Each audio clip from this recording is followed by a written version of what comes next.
In keeping with the spirit of reconciliation, I begin by respectfully acknowledging the traditional owners of the land where we gather today in Albert Street, the Turrbal and Yuggera people, and recognise that this has always been a place of teaching and learning.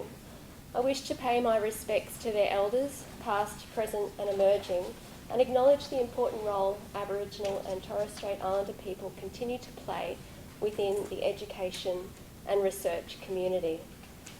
Welcome to our 6th annual Research Showcase and Panel session, jointly hosted by the Queensland Department of Education and the AARE Special Interest Group for Schools and Education Systems Research. Our theme today is privileging the voice of the disenfranchised learner.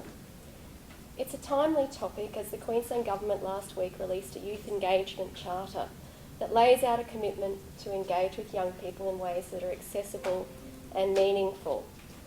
It was also a hot topic at the AARE conference this year, generating a symposium and at least 19 individual papers. We recognise it is important. We talk about it often. In some states of Australia, it's part of the Education Department's public commitment that every school deliver student voice initiatives.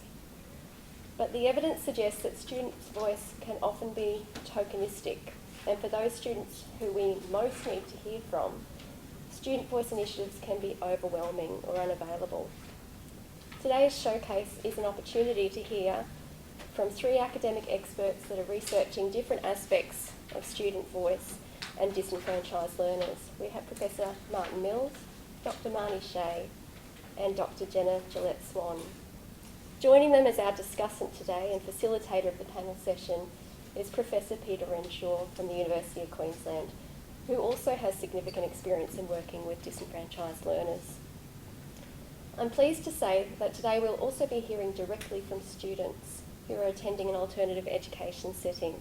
Dr. Marnee has generously organised with a flexi school to record a podcast with their learners, seeking their views on education, schools, and what needs to change if we are truly to privilege their voices. If you haven't already, please pick up a copy of today's program, or they're on your seat, so you should have got one, which outlines the format for this morning and lists details of all of our presenters. As a courtesy to our presenters today, can I please remind everyone to have their mobile phones on silent or switched off, and the bathroom facilities are located past the lift wells. It's with pleasure I introduce our discussant today, Professor Peter Renshaw. Peter was head of the School of Education at the University of Queensland and has ongoing research interests in place-responsive pedagogy and children's emotional engagements with the more than human world. In 2019, he was awarded an ARC Discovery Grant with Dr. Ron Tooth and Professor Christina Kumpulainen, I'm not sure if I'm pronouncing that correctly, from Helsinki, to research how children use digital technology during environmental excursions to record and remember emotional experiences. Peter was president of the AARE in 2001 and is now an honorary life member of the association. Please join me in welcoming Peter. So I'm introducing Martin, who's a long-time good friend of mine. Anyway, he's very important in the world of research. Well, yeah, he is. He's the inaugural director of the Centre for Teaching and Teaching Research at the Institute of Education, University College London. He researches in this area in gender, social justice, alternative education, and has for a long time. He's an honorary professor at the University of Queensland and a fellow of the Academy of Social Sciences. He's also a former president of AARE. So I'd like Martin to come up and talk to alternative provision versus So, will somebody else put my presentation on? Oh, is it? Oh, sorry. Okay, thank you. Thanks, Andrew. So I too would like to acknowledge the traditional owners of the land in which we're meeting today, the Turrbal and Yuggera people, and to pay my respects to elders past, present and emerging, and any Indigenous people in the audience today. It's a pleasure to be giving this talk here. I've lived in Queensland for a very, very long time, since the 70s until 2 years ago when I moved back to England. I sometimes, and I won't go into it now, but I sometimes talk about the acknowledgement of traditional owners when I'm in the UK, because it feels very strange to begin a talk without doing it, and yet it has no sort of relevance in a UK context, apart from acknowledging that I've had significant educational experiences on land that was originally, is and always has been Indigenous land in Australia. So what I want to talk about today is, and I could talk about the context in England at length for the whole time, but so I'm obviously going to have to brush over it incredibly quickly, but I think it's important to get a bit of a sense of what's happening in England. So I'll say something about the context, something about social justice, about alternative provision there, and then I want to get to voices of the students and some of the issues that they raise when I've interviewed them in alternative provision in England. It's a significant issue there at the moment. As you can see, major policy documents being created by the DFE, one of which I was involved in writing. They too are thinking about what does it mean to introduce alternative provision and to expand alternative provision there. Notice the House of Commons Education Committee's report, Forgotten Children, Alternative Provision and the Scandal of Ever Increasing Exclusions. So there is a kind of relationship between alternative provision and exclusions. And what does it mean when the alternative provision sector or a flexi education sector expands? Does it lead to more exclusions? And I think that that's a debate we have to have. Peter and I were involved in a project in Queensland where we wrote a chapter after we'd been to an alternative school here, and one of the teachers at the school talked about the young people and said it's like they're being treated like the rubbish that's blown to the fence in a rubbish dump. And we thought about this, and there's a it's a really nice book, Wasted Lives by Zygmunt Bauman, and in it he talks about he has this conversation about Michelangelo, and about Michelangelo's asked, how do you make such beautiful structures? He said, well, it's easy. You just get a bit of marble and you cut away the superfluous bits, the unnecessary bits. And to some extent, there is a way in which, in attempts to create a beautiful school, a beautiful schooling system, we cut away those people who are actually seen as damaging to that system. And this is just as I have to bring up. Oh, I can't do it. So sorry, it should have been seamless. So it's my. Is that the one? Yeah.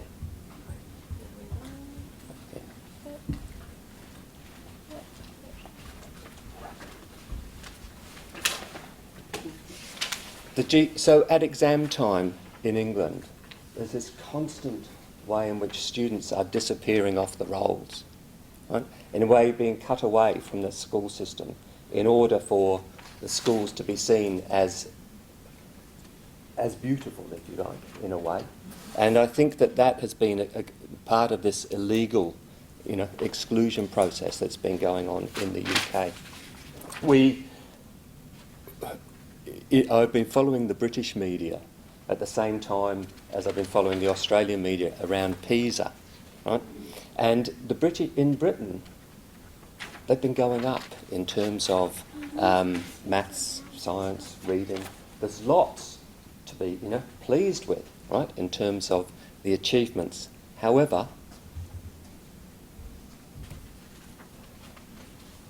British school children amongst the least satisfied. They're miserable, right? So the results are going up, but the young people are miserable, right? And I think, what is it we're valuing about that school system, right? And so this is in the context of what's happening with alternative provision. I think I'll be right, Ange, I can see you getting ready to come.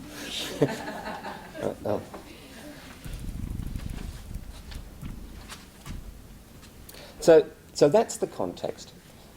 Part of the context is also when I was visiting a school that I'm going to talk quite a lot about in a part of West London, they give these free papers out as you're getting on the tube. I don't know if any of you've been to London, then you get these free papers. I picked up one after I'd just been to a school, and this is what I was confronted with. Pictures of young people who died from stabbings and from violence, right? And it seemed to me, from what I was getting a sense of, the young people I'd been talking about who were talking about gangs, that this was incredibly, and many of them knew young people who had died, right? That this was part of that broader context. But what was significant was then reading further through into this newspaper, where they talk about the toll of gangs in young Londoners' lives, and then emphasise the importance of education.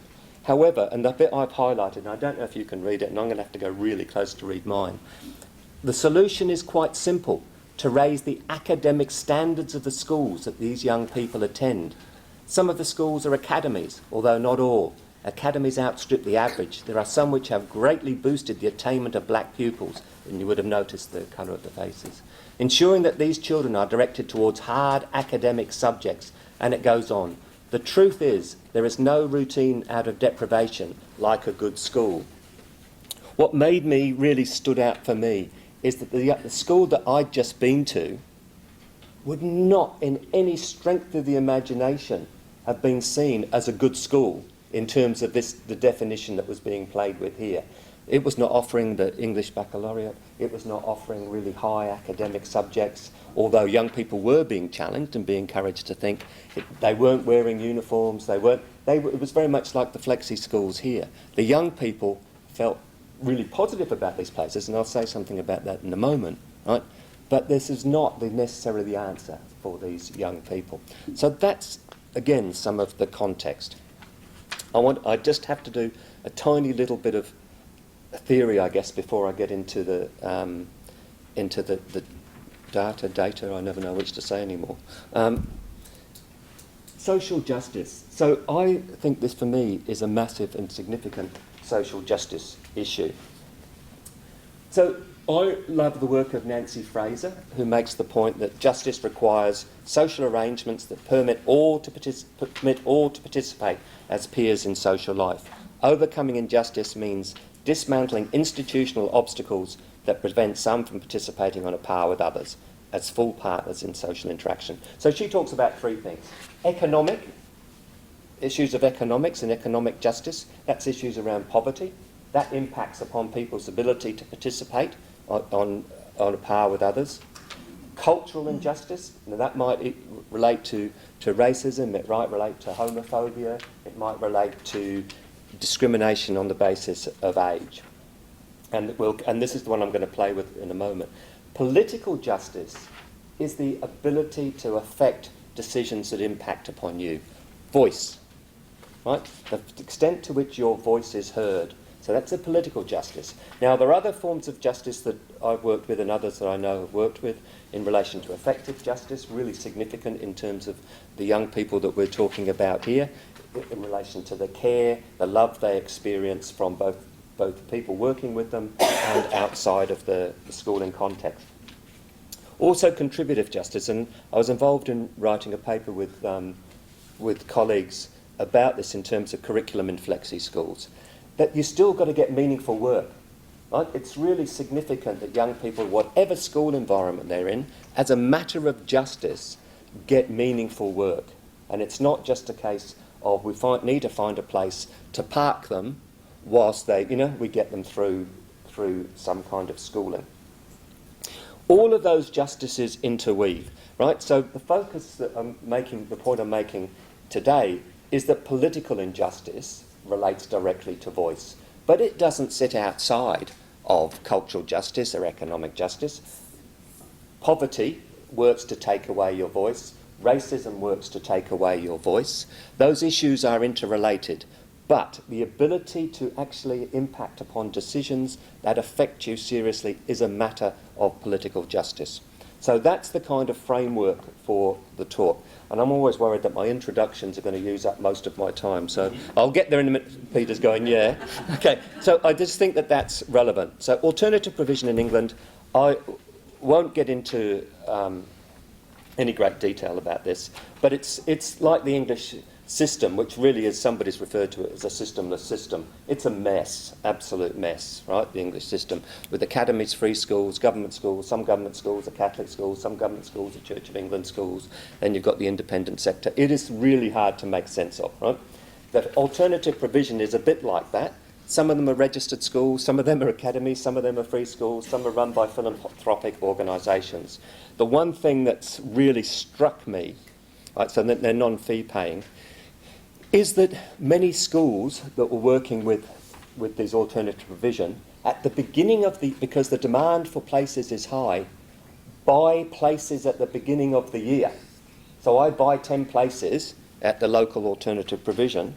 So by Easter, or they start at Christmas, they start there in September.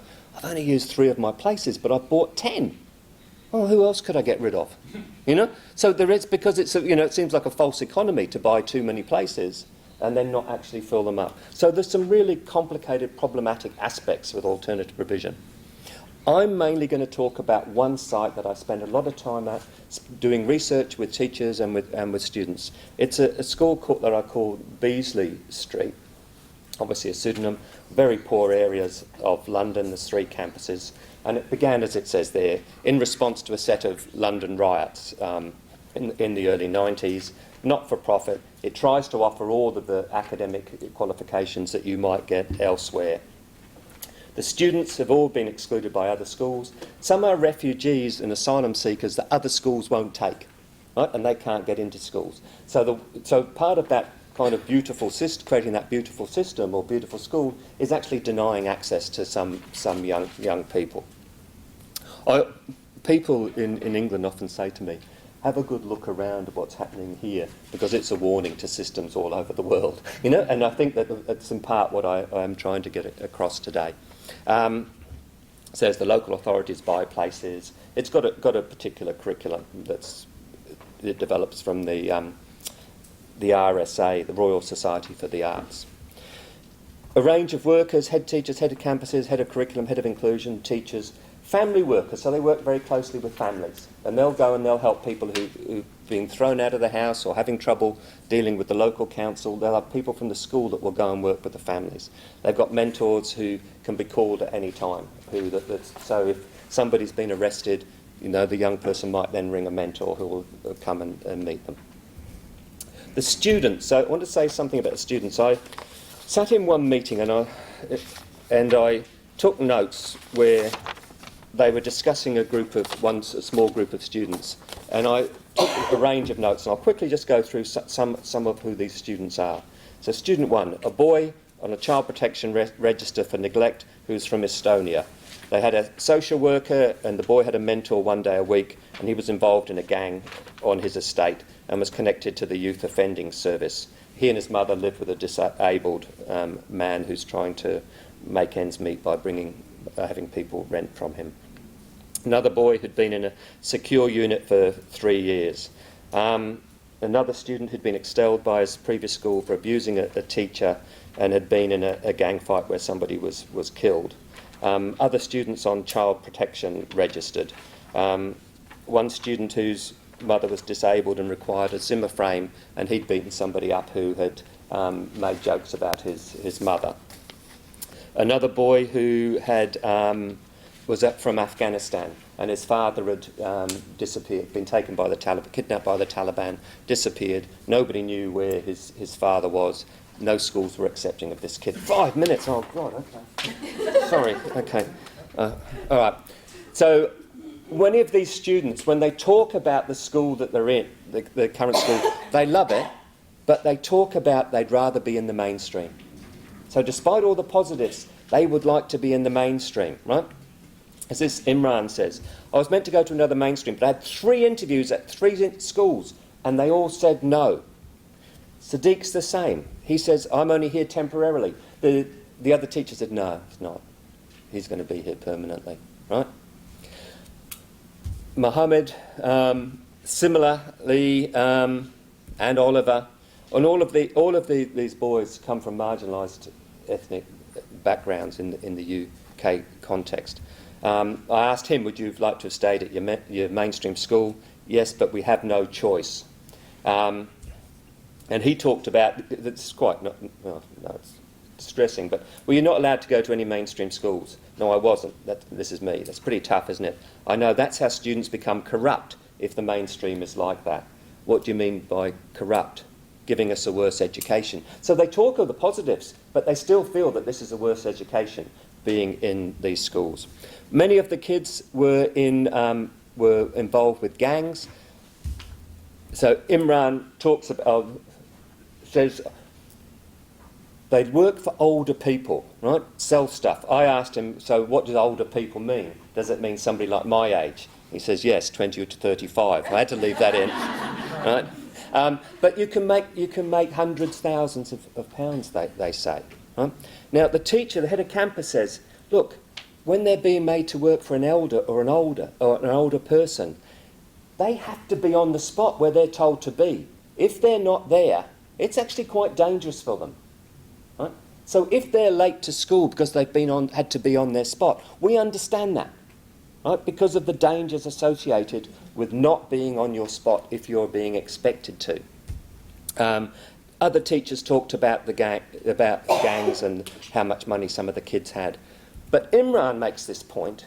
Also, we've been talking for ages about gangs, and he goes, this gang thing we're talking about, I just realised you'd be chilling with all your boys, and then to you, that is your boys. But in someone else's eyes, that's a gang. So you don't really see yourself a gang, but that's what you're known as. If I'm with 10 of my friends on the block, that's a gang, basically. Like, people will call the police straight away. So again, the particular construction of a group of boys, especially if they're non-white boys, being seen as a gang. I'll jump over this next one's. Matiki, this head of campus, he talks about, and just go to the second sentence there, third sentence. Now on the streets, they're like big men because that's what they've been taught to be able to survive out there. You have to act like, it's like a cobra. Even the cobra is scared shitless, but it swells up. It's trying not to show you that it's not to be messed with, right? Just, but there are a lot of kids. They're just kids. Deep down, they're kids. To say something about curriculum and pedagogy, I'll just make a very quick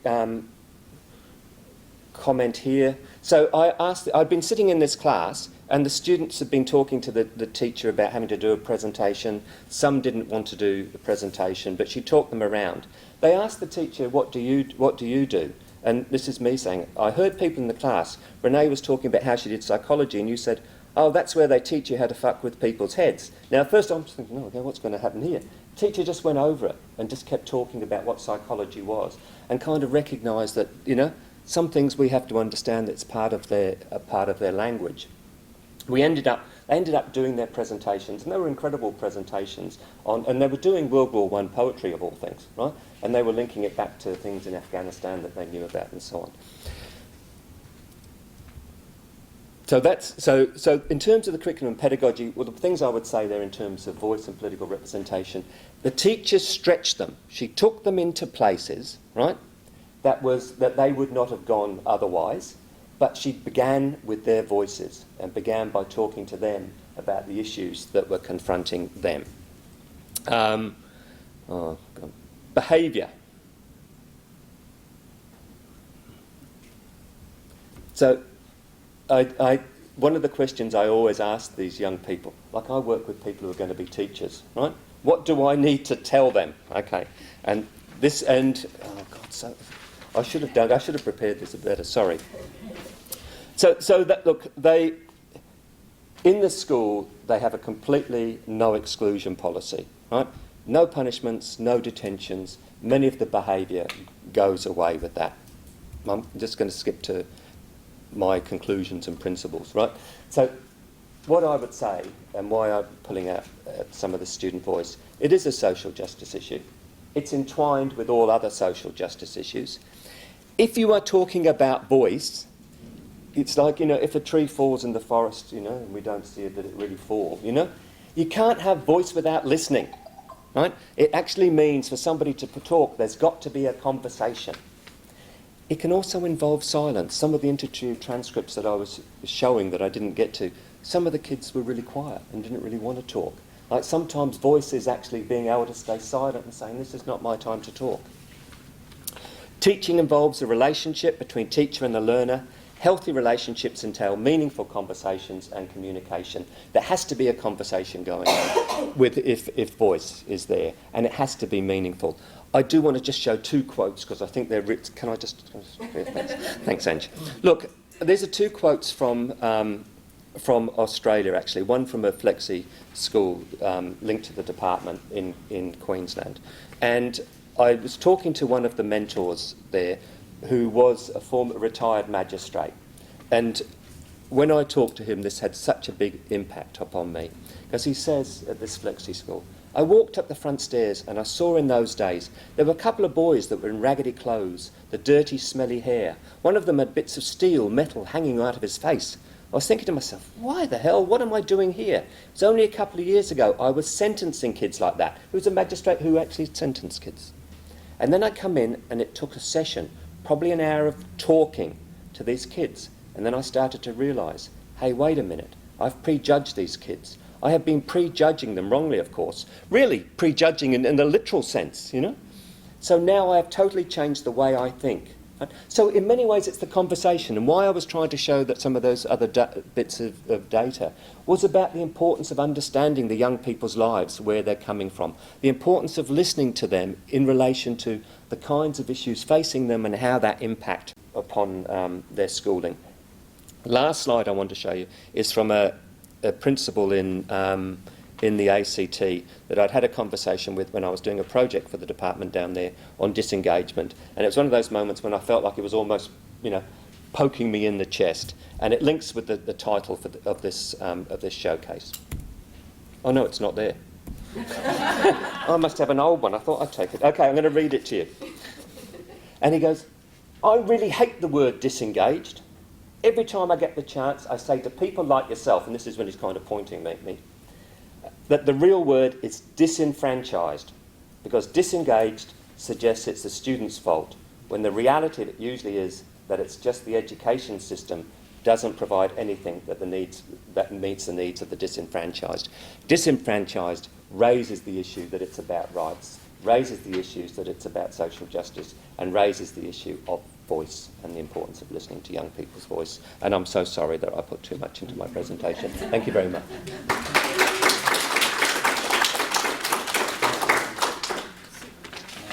Obviously Martin has a lot more to say. How do they access your work now? How do people Well, they've got the PowerPoint, so I think. Okay. Yeah. And do you have something like a blog or... I've got a reference list. Yeah, go to my website at UCL. But Martin's work's always interesting because you can see how much he's in contact with the people, with the students and so on. So thanks, Martin. So second person is Dr. Shay, who actually now has the room that Martin vacated when he went to London. And that room is next to mine. So Marnie is actually a colleague and a friend. She is an Aboriginal educator and researcher, a senior fellow in the Centre for Policy Futures, and a senior lecturer in the School of Education. She's an experienced secondary teacher in flexi schools that deliver education for young people who have been disenfranchised. She's published on a wide range of journals and books on topics of alternative schooling, Indigenous identity, Indigenous education and policy, and Indigenous research ethics and practice.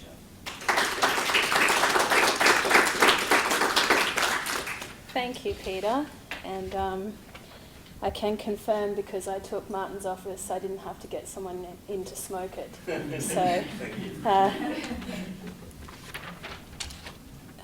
first and foremost, as is protocol, I would like to acknowledge the traditional custodians of the land that we are all meeting on today and pay my respect to elders past, present and emerging.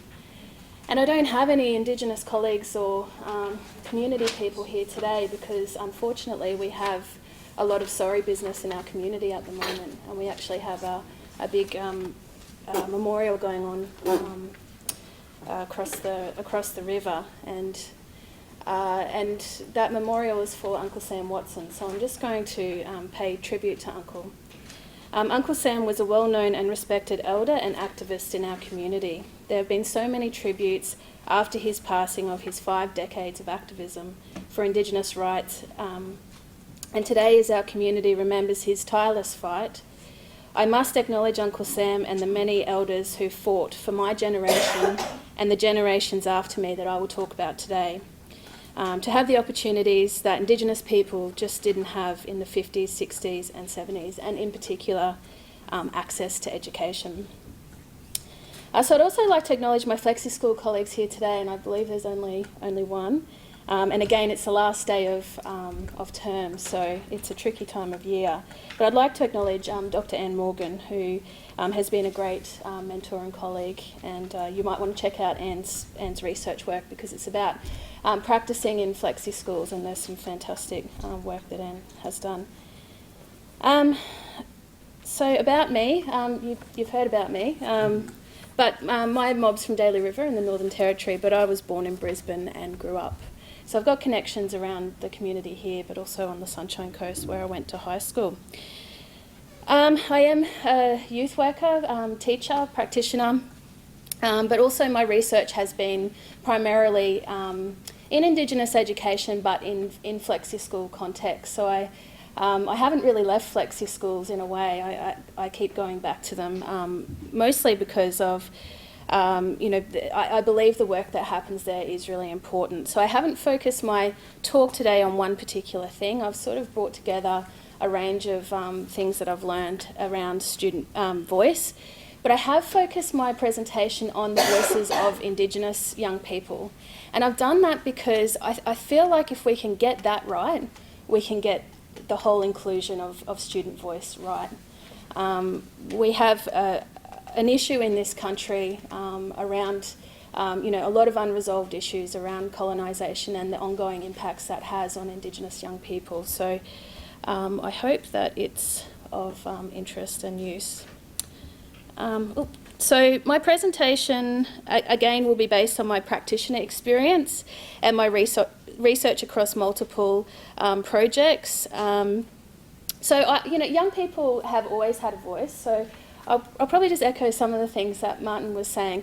I don't know if it's that Indigenous young people don't have a voice. Indigenous young people have always had a voice. It's about the platforms that they're given to have their voices heard, and then it's the ways in which we action those voices. And I also must point out that not all voices of young people are created equal. So whilst we are a minority, so we're 3% of the population, and I don't want to focus on the negatives, but we've been given the title of the most educationally disenfranchised group in Australia. So I think there's evidence within the data that suggests that we're not really listening to the voices of Indigenous young people.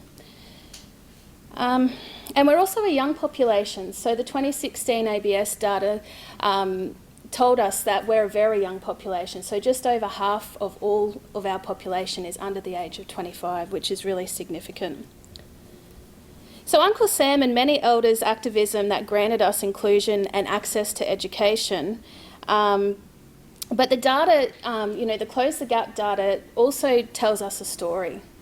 Although it doesn't have the voices of Indigenous young people alongside it, it's telling us a story around how Indigenous young people are or aren't engaging with mainstream education in Australia.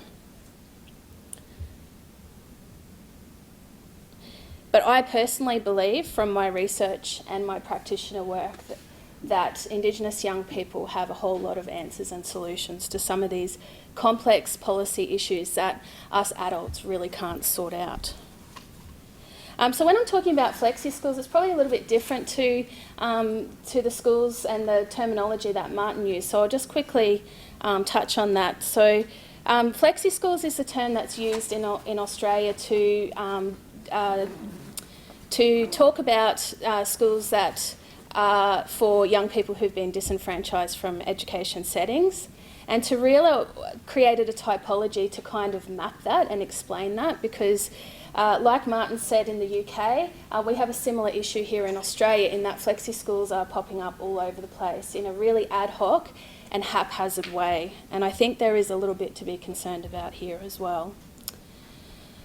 So my practice and research has been in, and I will just talk about the typology. So Tarila talked about the flexi schools in Australia being either long-term options or short-term options, or being aimed at changing the young person to meet the needs of the system, or changing educational provision to meet the needs of young people. So there's a really distinct difference there.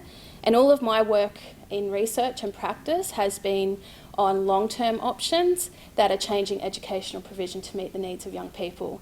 And I've been really interested in that because of the broader implications around Indigenous education. So again, if we look at the bigger picture on this, the voices of Indigenous young people are pretty clear without even asking them. All we have to do is look at the Close the Gap data, both in health and education. What I'm having trouble locating as a researcher is some actual data on how many Indigenous young people are engaged in these flexi schools or alternative settings in Australia. I know anecdotally from my work in flexi schools, they're very generous. They'll give me some numbers, and I published an article in The Conversation last year, I think, on flexi schools and Indigenous education, and I was given a figure of around 40% nationally for the Youth Plus flexi schools, and they're the largest provider, systemic provider of flexi schools in Australia. But I think there's two ways of looking at the connection. So the short term is, what can we learn from them? And as a researcher, as a practitioner, and a lot of Martin's work has sort of pointed to these fantastic ways of working with young people. They're very young person-centred, they're very community-based, they're very much about listening to what young people have to say and co-designing curriculum, co-designing their educational futures. But I'm concerned about the bigger picture, and as I've continued my work in this space, I have to wonder, do we just keep opening up flexi schools? I don't think that's a policy solution. And also my work with Indigenous young people in listening to what they have to say and their aspirations, they're also saying that's not the solution either. They don't necessarily want to be in flexi schools all of the time. Sometimes they do, but sometimes they don't have a choice. So instead of me talking, I worked with the Deception Bay Flexible Learning Centre, and I'd like to acknowledge the head of campus there, Mark Ellison, who provided these recordings. I wanted to include this because if we're talking about listening to the voices of young people, I thought it was a good idea to listen to the voices of young people. So these are Indigenous young people, and these are Indigenous young people that are in a flexi school setting. Mark had a yarn with them, so he didn't sort of prescribe any questions, but there were a few topics that he asked them, and the first was, what if the Minister of Education was in the room and the Minister wanted to know how to better engage Indigenous young people, how would he do that or she do that? So I'll just get this playing. Is it the middle? So Brandon, how did you end up in a flexi school? My attendance went very badly downhill at my old school, and they basically said you can't come back because you're not participating, so you have to go to flexi or homeschool or distance ed, and basically flexi was my only option out of those. And why weren't you participating? Because every single day I get a uniform detention for just my hair colour and my piercings, and I'd end up spending every break time in the detention room, and yeah, socialising was bad enough when you can't even talk to the very few friends you've got. That sucks even more to the torment and development. Here I am. So for you it was about not being able to express self-expression. Yeah. So what do you want to say, what would you say to the Education Minister or Education Department about how they can make mainstream schooling more engaging for Indigenous young people? A little bit less strict on uniform could be a lot helpful to when people are coming to school because they're getting in trouble for that, and like, as long as it's not completely, like, taking me the piss out of it or whatever, of the uniform, then it shouldn't be an issue, I think, as long as it's sort of in a guideline of appropriate and it's still fine, because I'm not the only one who got a lot of detentions and ended up getting suspensions and stuff like that, which takes time out of your education for, like, things that no one else really paid any attention to. And how do you find the difference here? A little better. I feel like you can actually focus on your schoolwork and stuff because there's not people trying to focus on every other aspect of it. Because at my past school, they had basically everything else besides education, and that's why so many people went downhill and so many people hate the school.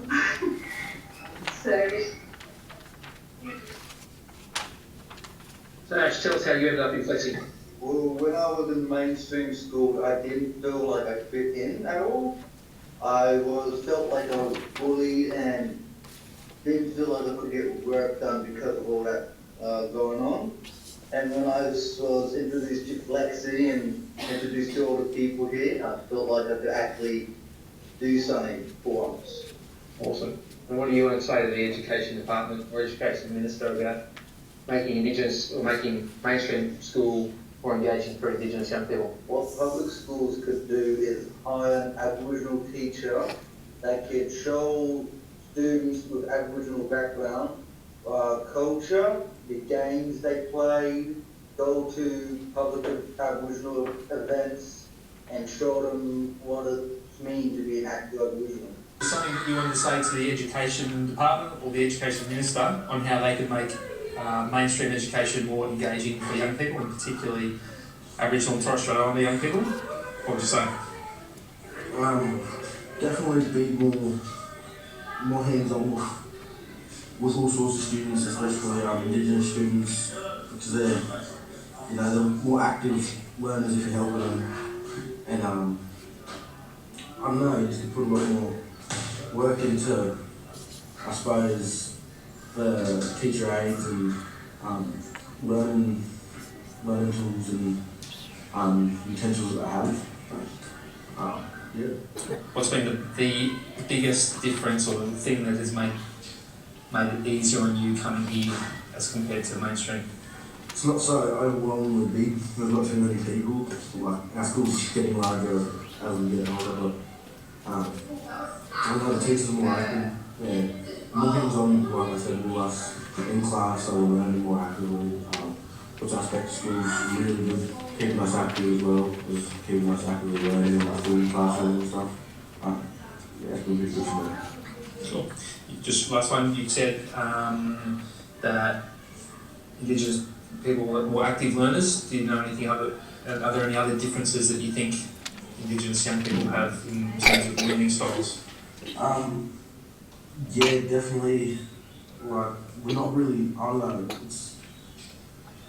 you're not so visually learning, you've got to be good to learn it, but with that extra bit of help from a teacher or you learning utensils you have, it does go a long way for us and good look in the future. Awesome. Thanks, buddy. Can you tell me why you are at a Flexi school? Why not a mainstream school? Because I struggle a lot. With what reason? Like, all the work, it's a bit too hard for me and stuff. So, if you could give some advice to the Education Department about how they could make mainstream schools more engaging, what would you say to them? Probably slow down the talking a bit. Slow the talking? Help kids engage on the work a little bit more. How do you learn best? What do you need in order to learn? I don't know. Is it better here? Yeah. Why is it better here? Because like, I get more of like an understanding about like all the work and stuff. Why is that? So like the work's more easier. And more suited to you and your learning style? Yeah. What, you happy with that? So we heard a mixture of ideas. So Brennan, how did you end up in a Flexi school? Okay. We had a mixture of ideas from young people.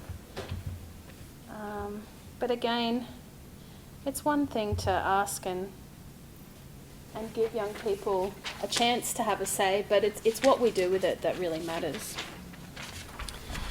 So in terms of Indigenous education, the Close the Gap agenda has meant that the voices of Indigenous young people and adults haven't been prioritised. We're so stuck on looking at numbers and data, we've forgotten to stop and listen to the lived experiences of people that are actually impacted by these policies. So an overemphasis on data and numbers also positions Indigenous young people as underachieving, not as good, and focuses on Indigenous young people as the problem over the need for systemic change. There are an increasing number of studies that include the voices of young people. So I just thought I'd share a little bit from a study that we've just completed. It was a study with Professors Grace Sarah and Annette Woods that was funded by the Lowitja Institute, and it was a health and education funded project. And we were using a strengths-based and participatory approach to privilege the voices of Indigenous young people. And we were exploring their experiences, particularly around identity, wellbeing and schooling. So I don't have a lot of time to go through the findings from that. But I suppose what I wanted to demonstrate was how much young people shared with us because we provided the space to listen. So we worked with 6 schools on this project in Queensland and Western Australia. And we worked in regional, urban and remote communities. And we did work with a number of flexi schools, but we also worked with some state schools as well.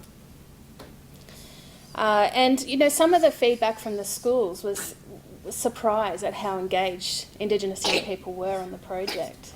And we weren't doing anything fancy. We were just basically providing the space for them to have a say and to think and critique and reflect. And we included the community in doing that. The projects by young people, so we also provided some real resourcing and materials for them to not only have a say, but also make a creative output to, to show what they were thinking on this topic. And you can see there's 2 posters there. This is from one community, and we worked with the boys and girls separately, which we often do in our culture. And the first one is from the young women, and they chose to basically do some paintings with a female elder in the community, and they wanted to paint their story about what it was like to have the opportunity to voice their opinions and actually come up with some creative outlets to have their voices heard. And it was really important for them to have a bit of a logo, so they came up with Strive with Pride. And the boys came up with Our Pride, Our Culture.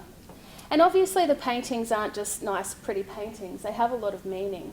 So, for example, the boys down the bottom, it's a community where it had a history where young people and obviously their parents and ancestors were affected by the forced removals of Aboriginal people across Queensland. And so a lot of young people, although they're in a really rich, mostly all Aboriginal context, they hadn't actually had many conversations with their parents about their totems and their language groups and the histories of where their people had come from.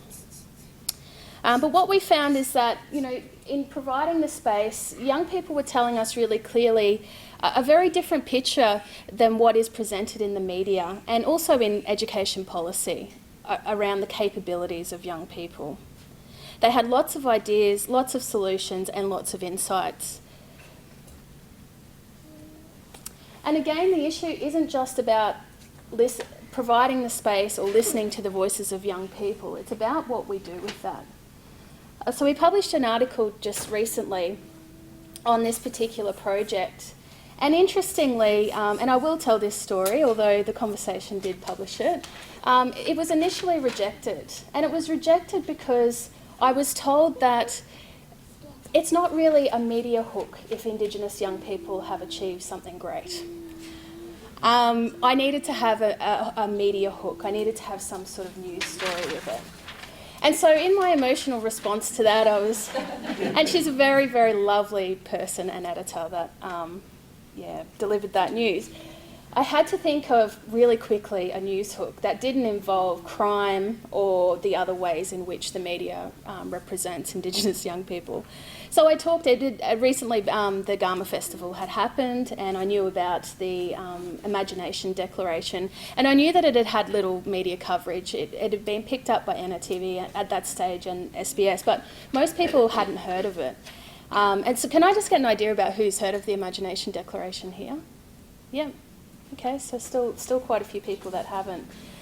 And so that was our news hook. So we connected because what young people were saying to us, our data strongly suggested a whole range of messages that were given through the Imagination Declaration. So I'm actually going to play the Imagination Declaration delivery that happened at Garma.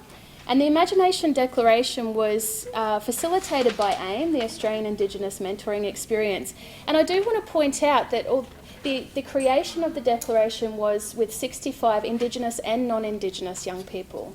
So this has come from our young people. It has a focus on Indigenous Australia, but I also, at the start of the presentation, I used a quote from our data called "Everyone Unites." That's something that came back really clearly from Indigenous young people. They don't want to be separate and over here. They want to be treated as part of the community, like everyone. Everyone does want to belong. So I'll play this clip, and I hope I don't muck this up.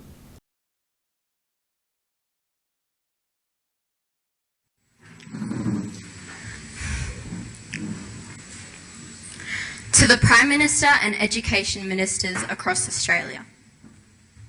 In 1967, we asked to be counted. In 2017, we asked for a voice and treaty. Today, we ask you to imagine what's possible. The future of this country lies in all of our hands. We do not want to inherit a world that is in pain. We do not want to stare down huge inequality, feeling powerless to our fate. We do not want to be unarmed as we encounter some of the biggest problems faced by human race. From rising sea levels, which will lead to huge refugee challenges, onto drought and food shortages, and our own challenges around a loop cycle of perpetuated disadvantage. It's time to think differently. With 60,000 years of genius and imagination in our hearts and minds, we can be one of the groups of people that transform the future of life on Earth for the good of us all. We can design the solutions that lift islands up in the face of rising seas. We can work on creative agricultural solutions that are in sync with our natural habitat. We can re-engineer schooling. We can invent new jobs and technologies. And we can unite around kindness. We are not the problem. We are the solution. We don't want to be boxed. We don't want ceilings. We want freedom to be whatever a human mind can dream. When you think of an Aboriginal or Torres Strait Islander kid, or any kid, imagine what's possible. Don't define us through the lens of disadvantaged or label us as limited. Test us. Expect the best of us. Expect the unexpected.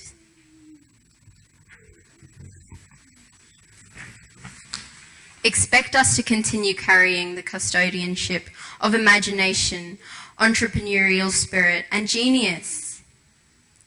Expect us to be complex. And then let us spread our wings and soar higher than ever before, as called for in the Uluru Statement from the Heart. Give our people a voice.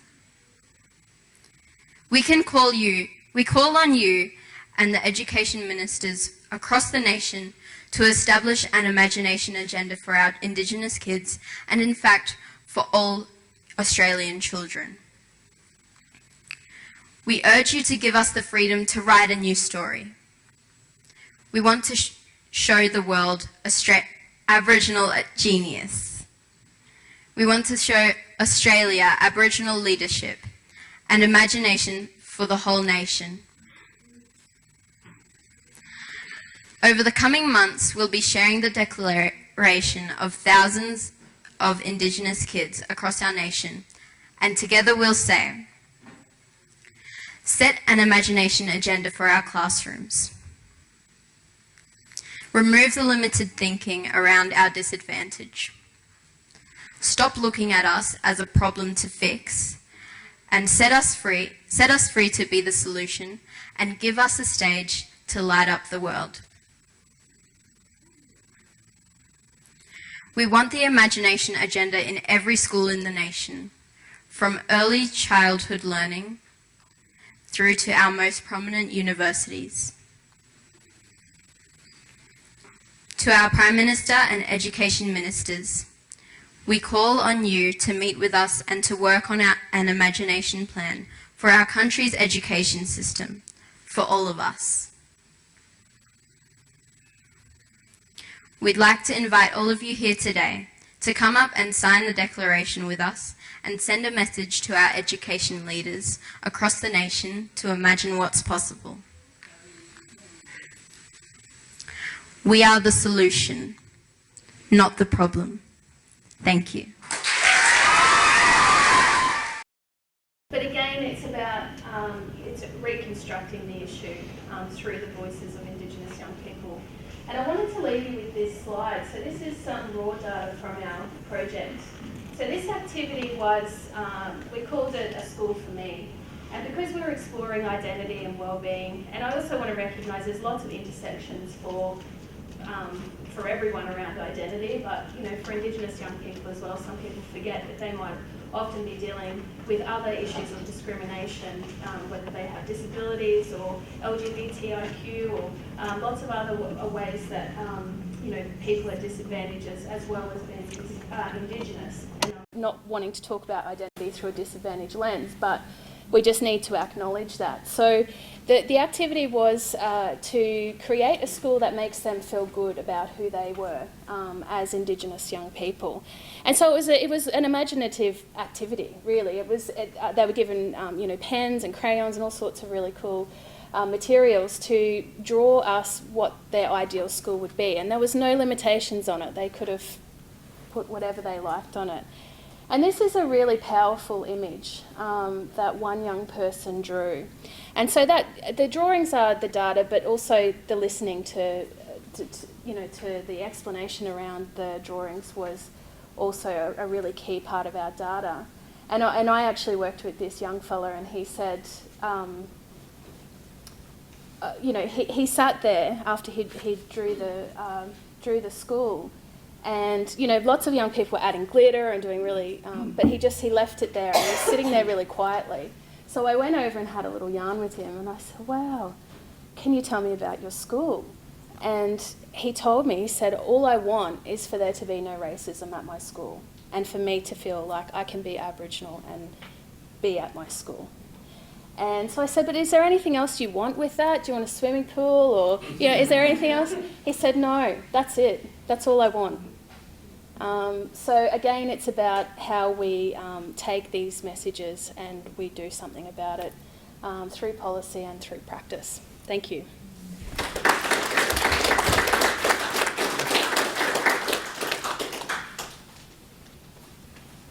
Thanks, Marnee. I'll have some other things to say later.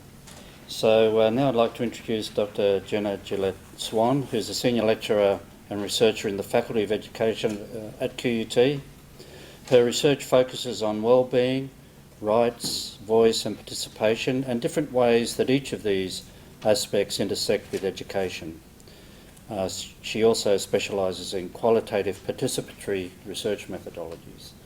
She's the leader of the Child's Rights Research Strand at the QUT Student Engagement Learning Behaviour Research Group and co-convener of the European Education Research Association Research on Children's Rights and Education Network, and co-founder of #ChildRightsChat. So I invite Jenna to present her research entitled The Wellbeing of Students Who Don't Like School.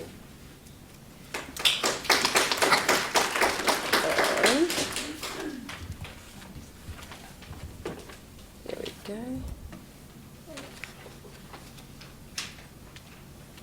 Yep, cool.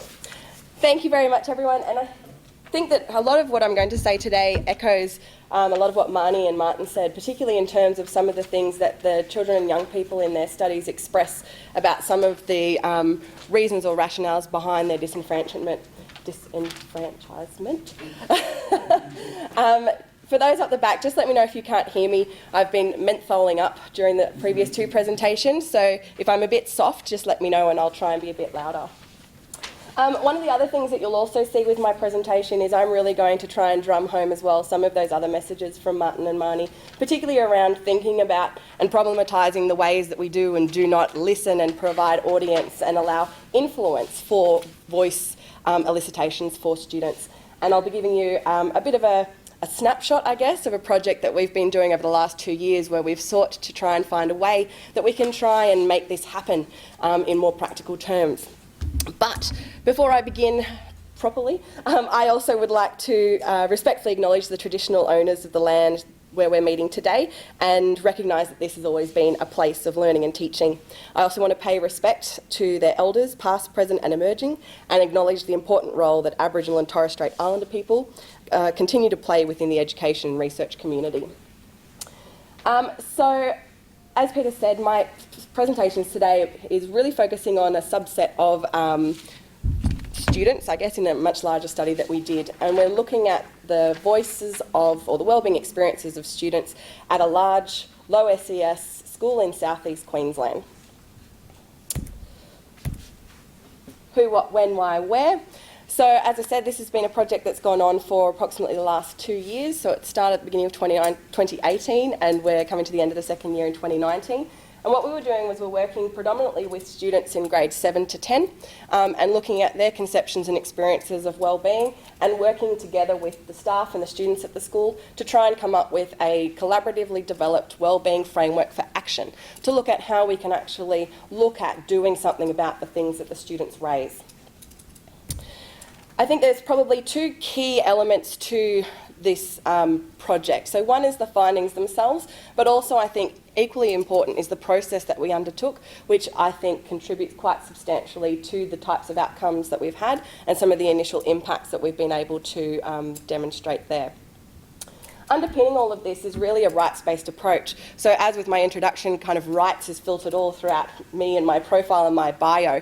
And when we're thinking about voice and participation, ultimately this also relates to the enactment of Article 12 of the United Nations Convention on the Rights of the Child, or more broadly speaking, the right to participation and respect for the child's views.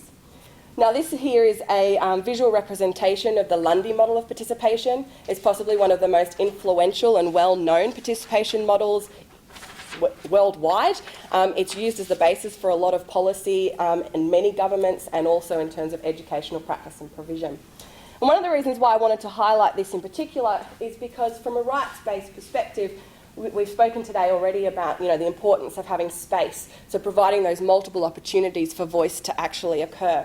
We've also spoken about voice and looking at the different ways that voice might look, not just written and spoken, but verbal, non-verbal, looking at cultures and characteristics and other aspects related to voice itself. Where we tend to find there's a disconnect, particularly in education, is in looking at the discrepancy between the voice translating to action and influence. So these are these bottom two elements here of this rights-based approach to voice and participation in education. So what we mean by this is that it's not just enough to create spaces or opportunities for students to have a say in matters that affect them, particularly to do with school. We also need to think about who is the audience, who is actually receiving this voice, and are they actually going to be doing anything with it? And making sure that that happens, because without which then we kind of go into this area of tokenism, and then that can have a lot of detrimental effects into students' wellbeing, particularly in terms of their sense of personal worth and value. If no one's listening to what I have to say, or if no one's taking me seriously, why should I bother? Does that mean that I'm not important? So as I progress through the rest of the presentation, I'd really like you to keep those bottom two elements in mind in particular, and thinking about your own practice and different ways that you can not just provide the spaces and voice opportunities, but thinking about who's actually listening and what are you doing with it. Oh, it's kind of small, but I'll try and talk through it. So this was our research process. So we began by wanting to establish a wellbeing baseline, and we did this through implementing a staff student and a staff survey and a student survey. The findings from those were then provided to students who we facilitated in a series of focus groups. They further interrogated the data, they asked questions, they challenged it, they provided additional insight and really elaborated on some of the things that had come up already through the staff and the student surveys themselves. Then from there were 5 key areas of need identified in terms of establishing a wellbeing baseline. So a lot of the things that were raised through the staff and student survey and also the analysis in the focus groups and the additional student contributions could be grouped within these 5 areas. One area, in no particular order, was to do with the value of education. And in particular, there was a discrepancy between the extent that students felt they valued their education and the perception of staff in terms of the extent students valued their education.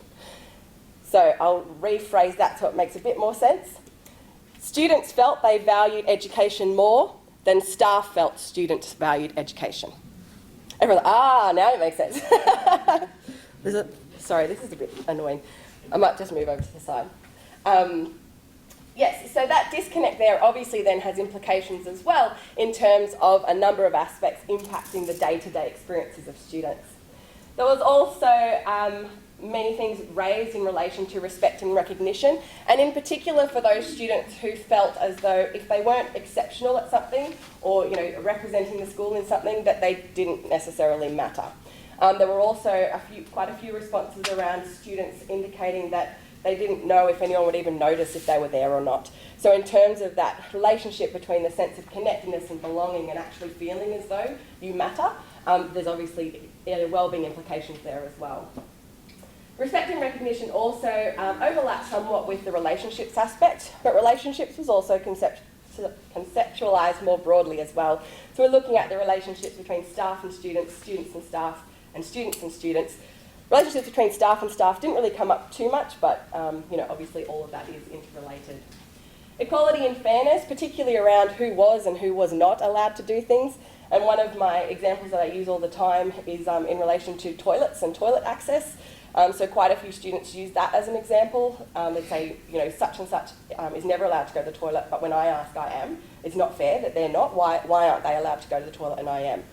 So just a few different examples that they provided then of ways that they could see these things happening and how that affected their wellbeing. And then also in terms of support. And one of the things I think that was really identified both in the staff and student side of things to do with support was it wasn't necessarily a lack of support provision, but perhaps the communication or the streamline or the pathways to access these support was variably communicated. So, following all of that, we then had 2 concurrent streams, so that's just the survey and focus group analysis to lead into those 5 key areas of need. We then had 2 concurrent streams. One staff working party consisting of 11 key members of staff involved in wellbeing leadership. So these were deputy principals, the business manager, facilities manager, wellbeing coordinator for the school, year level heads of department, so teaching staff, non-teaching staff, leadership staff, administration staff, I think that's. And one of the reasons for the construction of the staff working party in this way is because we felt it was really important to have representation from a wide variety of people in that audience who could potentially have influence in doing something with everything that was shared through the rest of the project. In terms of the student side of things, the students then formed a multi-year level, multi-age student inquiry group consisting of 24 students. So this was scheduled into their weekly timetables and facilitated by the QT research team and also the school wellbeing coordinator. So we met with these students every single week for 70 minutes in their timetables, and they each then chose a different area to do with wellbeing to investigate in further depth. So the purpose of our or adult involvement in those sessions was more as mentor. So the students completely conceptualised their project, they ran their projects, they analysed. We're very impressed that many of the students now are quite proficient at SPSS. And so for any of you who are familiar with quantitative analysis software, not the easiest thing to get your head around, but the students who participated here, so they were from grade 7 to 10, quite a few of them are, probably giving me a bit of a run for my money now with some of their analyses that they can conduct. So the activities of the staff working party and the student inquiry groups ran concurrently, and then we also had the school wellbeing coordinator act as intermediary, I guess, or devil's advocate as well, between the two groups, kind of as the middleman, and who was able to advocate on the behalf of the groups that weren't represented to continually challenge the conceptions of the respective groups. Then, from all of that, the project data that had been gathered along the way through the working party, inquiry groups, interrogations, focus groups and survey was synthesised and then collaboratively developed with the students, the staff and the QT research team into a wellbeing framework for action. And so this wellbeing framework for action focused on staff-facing and student-facing actions along three main areas, and these were derived from the results that we've had to this point. So that was to do with relationships, processes and policies. I was like, hang on a second. So then after the framework had been developed prior to implementation, the school then went back out and surveyed, I think it was 49.8% of the 7 to 10 student body on the proposed actions. So they gave a briefing, this is the framework, here's what we've been doing, what do you think? Give us some feedback, what else, is there anything missing, etc. And then that fed into a staff-student forum where the staff working party, the student inquiry groups and the school wellbeing coordinator presented basically what they had been doing over the past year and engaged in a very hearty discussion around different ways forward and how to actually implement and continue to move on there. So this was basically the 2018 part of the project. So lots to cram in that 2018. The students also wanted to communicate some of the different ways that they had been working, and they developed a comic-style account, I guess, of some of their research activities. And at the end, I'll show you a URL where we have a project webpage where we have videos from the project, resources, and all this sort of stuff as well. So here are just some photographs from the comic-style account of what they were doing, going to collect the data, coming up with their survey questions, etc. And here are some images from the staff and student forum, and also the students presenting to one another to get feedback on that there. So at this point, I'm still talking about everyone. I haven't yet shared or disaggregated by those who don't like school. One of the things that we had found in particular throughout was there was this sense, particularly for some students, that school is not necessarily sounding like a great place to be all the time. And so while we didn't, in the baseline survey, ask the question, did you like school? We thought in the follow-up, that would be a good question to ask. So in the follow-up survey at the end, so after the implementation of the framework, we asked participants, all the participants, in the follow-up survey, we asked the participants about their wellbeing now compared to last year. So changes have been started to be made, things were being communicated. And for many, the increased opportunity for voice contributed positively to their wellbeing. In fact, 41.3% had better wellbeing than this time last year. And many of them qualitatively attributed part of that change or that positive influence on their wellbeing to the specific actions that had resulted from the things that had been raised in the project to date. So for example, my reason for saying my wellbeing is better this year compared to last year is that the school listened to these surveys last year and improved on wellbeing. But what about those students who didn't like school? Oh, something's gone funny with my graph. Doesn't matter. So 76% of the students said that they did like school, but 24, so just under a quarter, said that they didn't. Broken down by gender, 58% were female, 40% of those 24 were male, and 2 other. Broken down by year level, the majority of those who didn't like school were in grades 8 and 9. Across all of the wellbeing indicators, there was a statistically significant difference between those who did like school and those that didn't like school. Now, I don't think this is particularly surprising that those who don't like school tend to have a worse experience or tend to perceive their experience as not as good as those that do like school. But I do think it has a number of implications in terms of moving forward and thinking about the experiences of those in particular who don't like school. So statistically significant differences along their personal wellbeing ratings, the level of wellbeing support, the joy of learning, educational purpose, academic efficacy, school connectedness, relationships, commitment to school, voice, belonging, belief and power. And qualitatively, some of the quotes or extracts from students who didn't like school I'm showing here. I know that there's a lot because I wanted to give you many examples. So I've tried to kind of bold or highlight some of the key things that you might want to have a little look at. So I'll give you a chance to have a little read over those while I have a quick sip.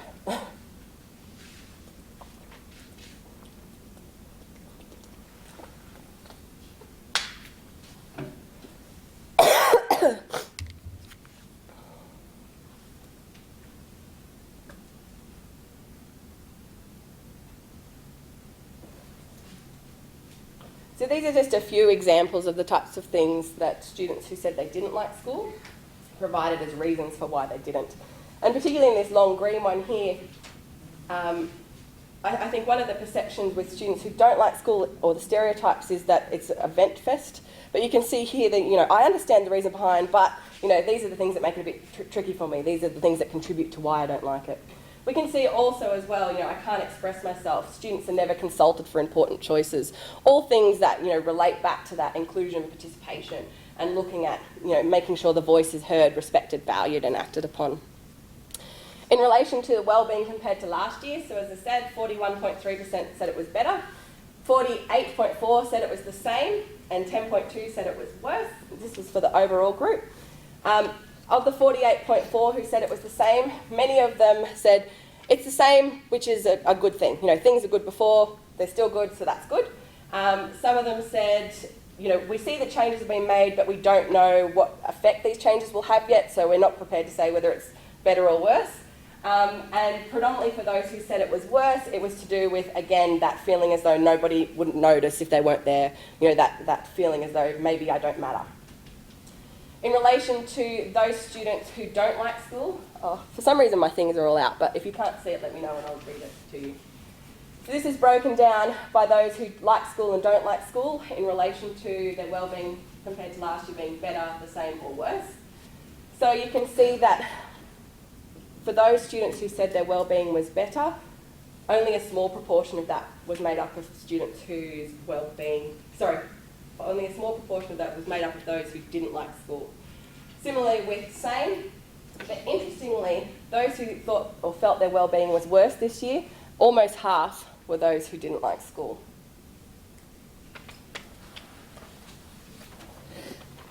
I can read it, it comes up fully on here, so I can read the bit that's cut off. Here are some quotes from those students in relation to their wellbeing from last year, or better, worse, the same. So the introduction of the wellbeing program and more promotion of specific wellbeing programs allows more students to be informed and know the steps to take if their wellbeing is poor. I've chosen better because last year I never attended school and my grades were really bad, but this year I come every day and my grades are good. I believe the school is trying to make an effort to try and help the student and teachers create better relationships. The students can also have a bit more fun, and because we have more programs than last year, and that improves our school as a community. So even for those students who don't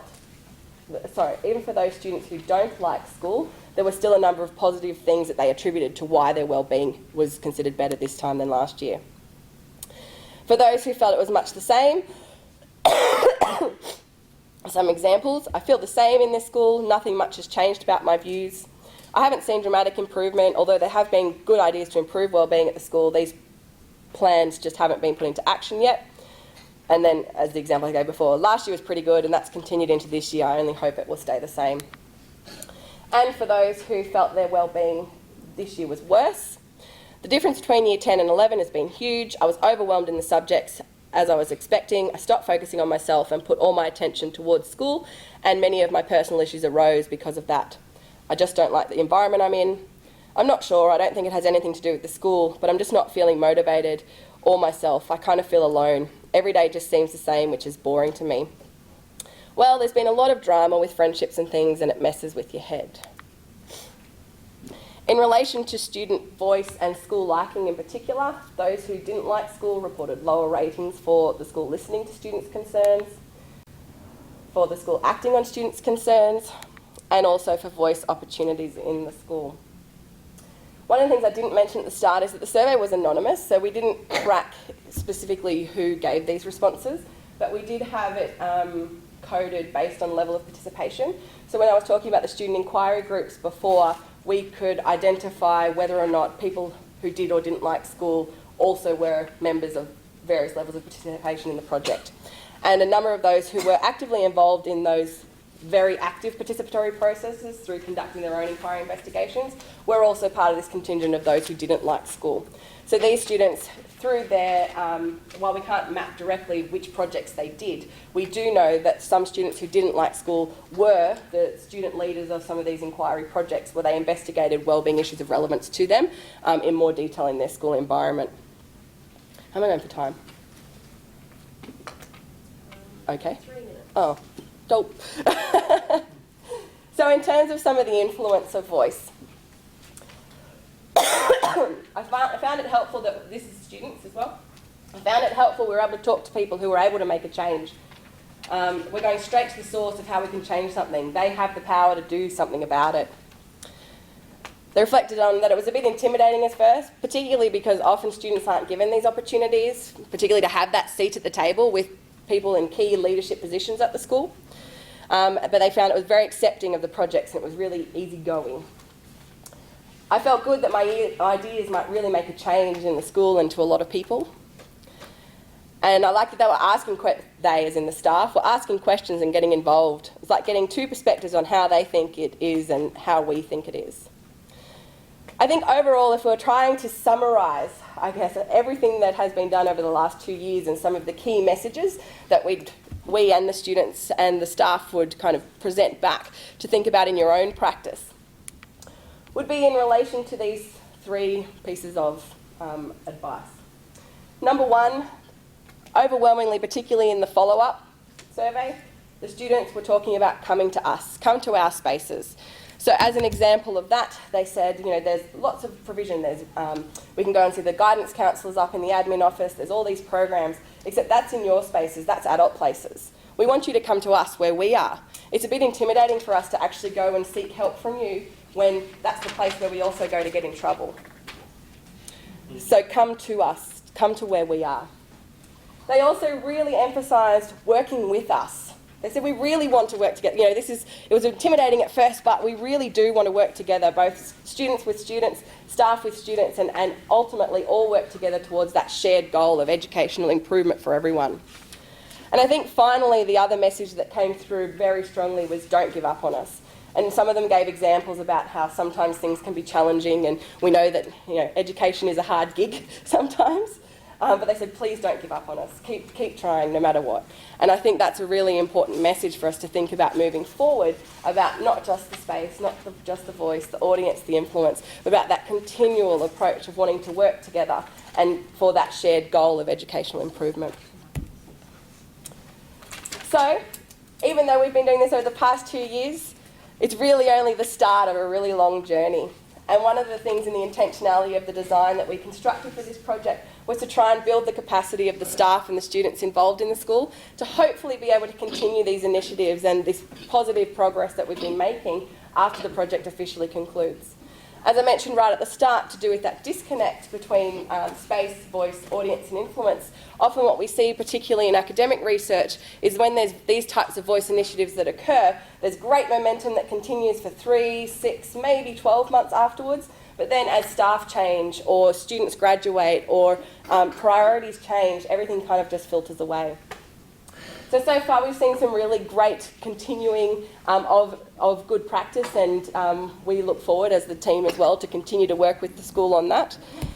But the other thing I want you to think about as well is thinking about the representation and how we can come together and ensure diverse representation of multiple voices, multiple views on multiple issues that affect them, and ensure that these things that are expressed and communicated have the ability to have influence and action in the school environment. The last thing I'll leave you with is a quote from one of the students. Again, highlighted some things in it, but please feel free to read the lot. And I sort of picture this as kind of a call to adults about one of the other reasons that you should, you know, really put students' views at the centre and look at them at the heart and core of driving education in schools.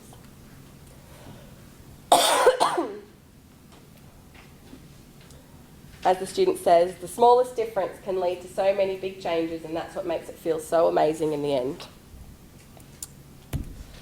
So I just want to say thank you to the students, teachers, schools who've shared their views, and also to the Queensland Government Education Horizon Scheme. Promotion over there, who funded the project. And so we look forward to continuing the partnership to continue to try and do these positive things in schools and resulting in impact. And as promised, if you're wanting to have a look at some of the videos, resources, publications, etc., you can visit the URL, you can email me, tweet me, whatever you would like. I'm happy to engage in conversations about these and any other matters that you would like to discuss. So thank you once again. So Martin, that's what I thought you were going to have at the end of your talk. Oh, sorry. Sorry. That's all right. Thank you.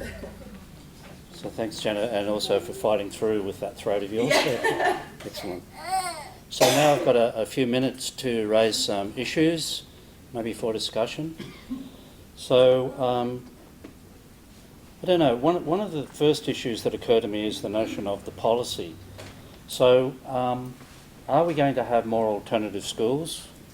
Are we going to have more alternative places in schools, more flexi centres and so on? So I don't know what other people think about that. I think that's a real dilemma in education, where you begin to think about those students who are sort of clients coming to school and then going to different places.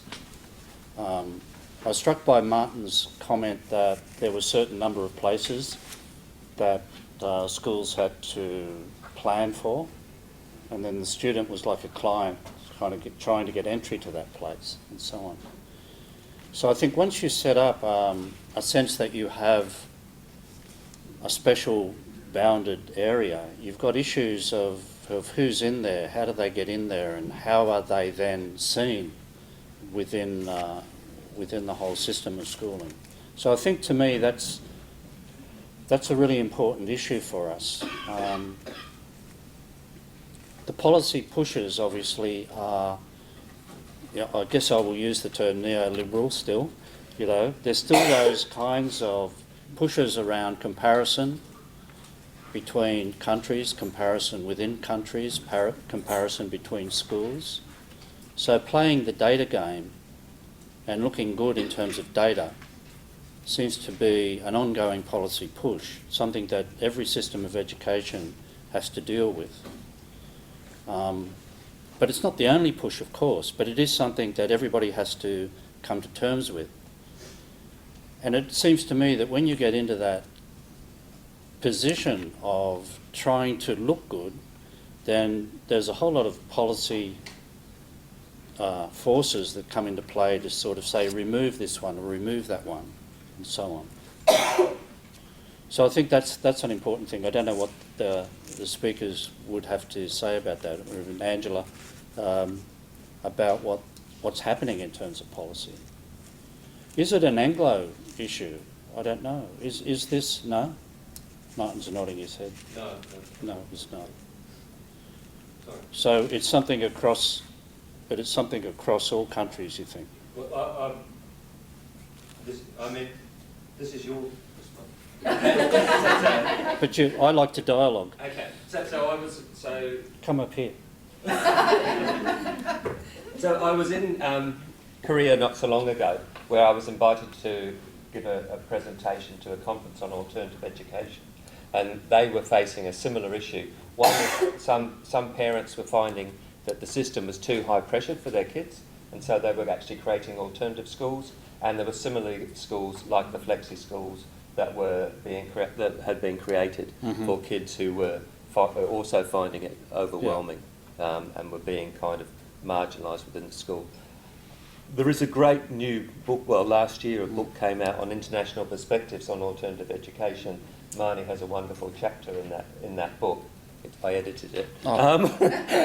But it actually looks at the issue across a range of locations, both Anglo, South Korea, and a school for South Korea that takes North Korean refugees as well. Mm-hmm.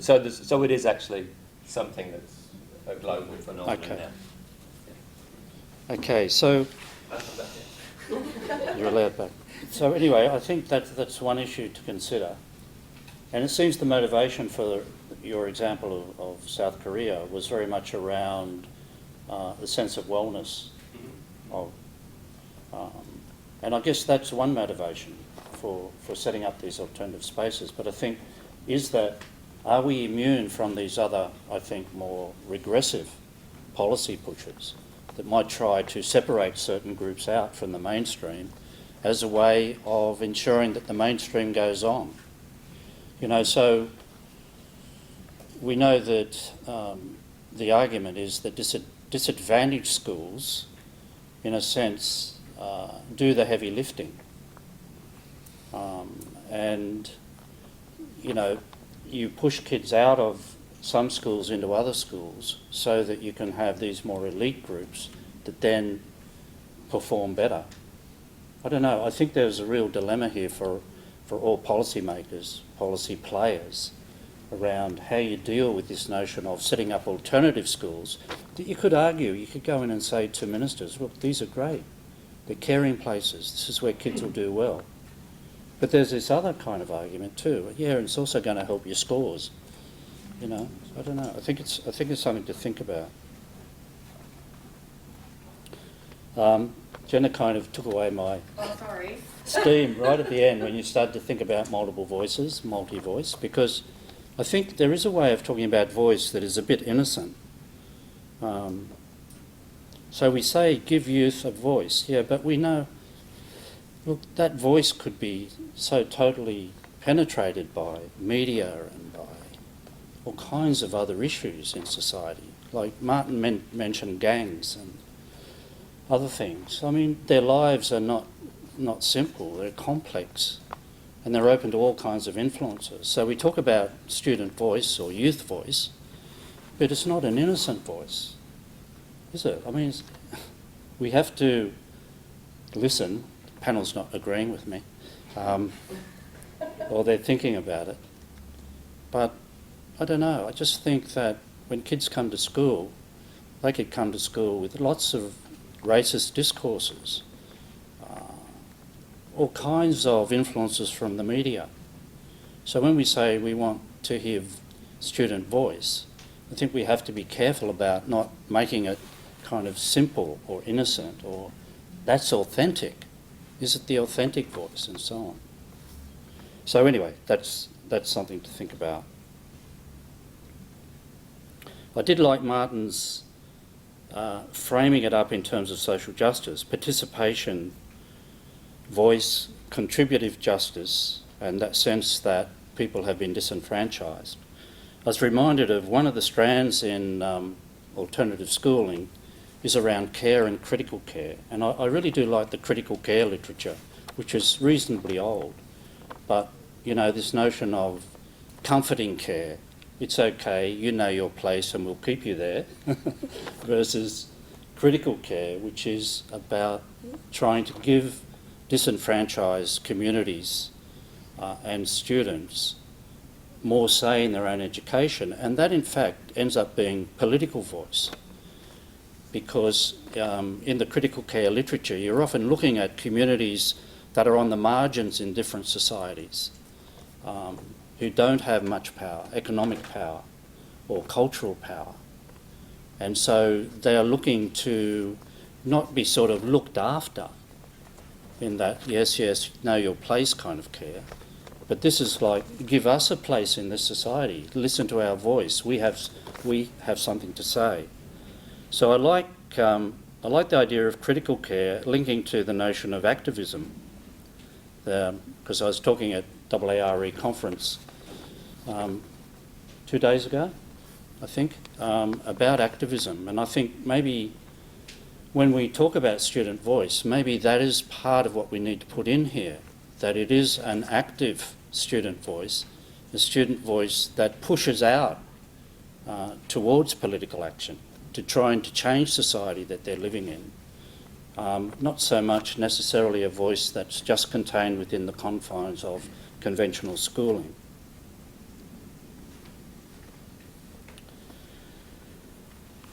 One thing I was thinking about was how was voice being researched here? And Marnee didn't talk about this much, but she uses a yarning methodology.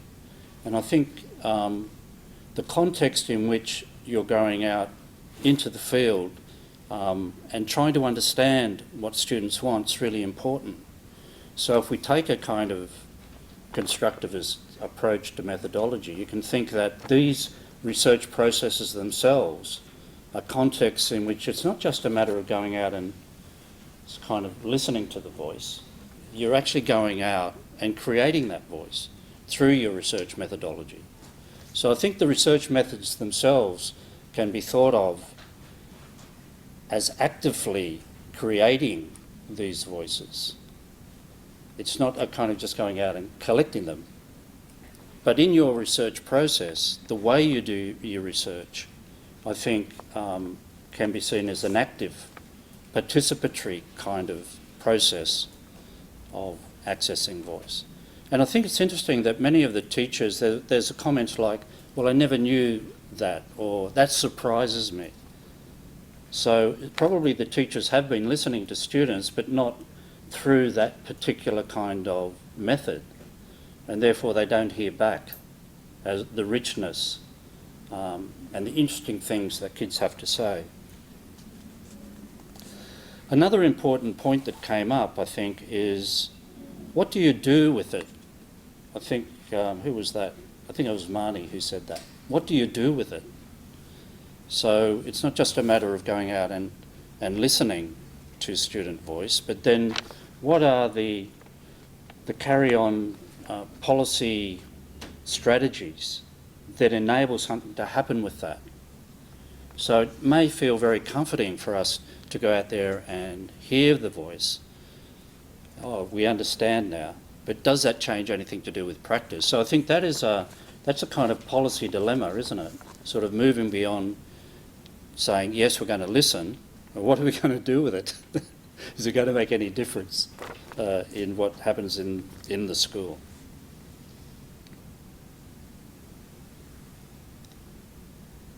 Marnee was also talking about, one of the kids was saying, we want more active learning. And again, this came back to notions of activism. And I was thinking, active learning to me, you know, in 20 years past, sort of meant hands-on, or doing things with your hands. But maybe active learning is more of this, getting involved in the policy and the politics of the current moment. But and there's a movement, I think it's quite strong in Australia as well. I came across it in Europe, but I think it started in America. But the makerspaces idea, is anybody familiar with that? Now, I know it's taken up in different ways, sometimes just to look at technology and ICT work and stuff. But I think it is not a bad curriculum model in terms of thinking about how students make knowledge together with others that might be relevant to their particular places. So the makerspaces kind of curriculum development could be one way of rethinking this notion of we want more active learning, an actual kind of practical curriculum initiative. All right. There was a beautiful comment about we unite around kindness. So I was thinking the derivation of kindness, of course, is kin. We unite around kin. So looking back to the talk I gave at AARE, this sense of the kinship with others, that we can see other people as kin, people who are different to us as kin, and the more than human world as kin. So I thought I'd just bring that as a final comment about dealing with people who are different, because this really is about the notion of difference, that we are not all the same, that there are alternative spaces and so on. But we do need a culture of kinship, I think, a culture of kindness, where we appreciate each other, in particular ways. All right. So I think we're going to open up now for some questions.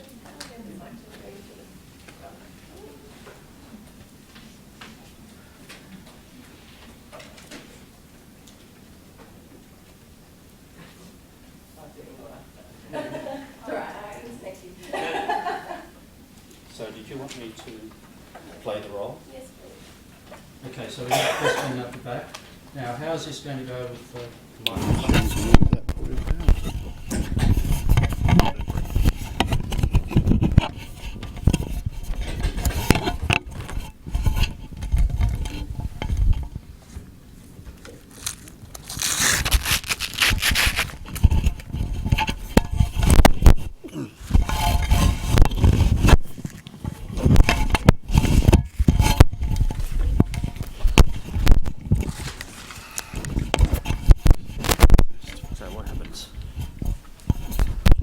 Talking.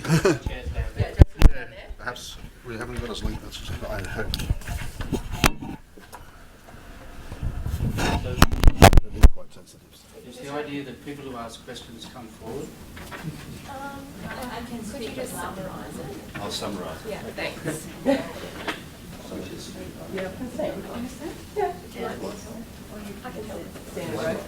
So, what was your question? Yeah, my question is, I've been viewing all this issue when I was in Singapore for past nearly 4 years, and there are many countries all facing the same issue of policy. What are the changes we have to implement to bring our younger generation to match the future need?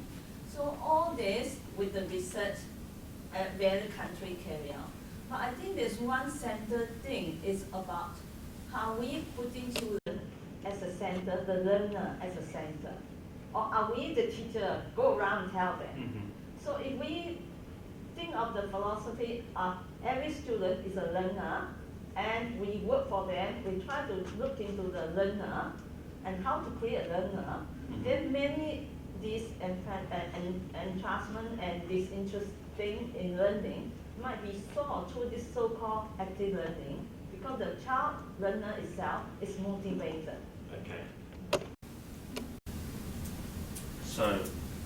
So the question is really about centering on the child as a solution to the kind of problems. Did anybody want to address that?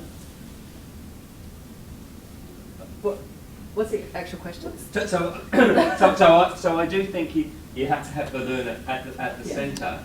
At the same time, I think a place of learning has to expose a young person to new knowledge and things that they don't know about, right? So, but I think you begin from where they're at, but you have to open it up beyond it, and that's the role of the teacher, and a highly qualified teacher, is to open up new horizons for young people and for them to think about things they may not have thought about before. But you also have to take into account their knowledges, their what is often referred to as the funds of knowledge that people bring to the school. So what I mean is this: if we have the focus of the learner, then we start to look into. All sort of things will come to place. Like if you look at the American, they changed the curriculum system to the Common Core, and you look at Singapore implementing new system. My girl, I'm her legal guardian under the new system. So there are many places all have that focus. Then they start to implement many things. And like if you look at the IB, in the IB system, even their mathematics curriculum, they have to implement a new thing. And their new book just came out for the I think it's a year 10 to year 12. So all these things, if we have all accept the idea, how to get the children as a learner motivated, from then on we look into our current system, and then we can say what we need to improve, whether it's curriculum or the environment or the setting. Like makerspace, they have implemented many makerspace in Singapore, but through the public event, like in the library or in the science center. And I brought the kids, many kids, not just her, to participate from 5 years old to 8 years old, and I observed their response. It's very motivated. Okay, we might leave that there so other people can Peter and the panel, my name's Janine. I work for Independent Schools Queensland. I may have misunderstood, but I didn't hear any reference to independent schools in the studies.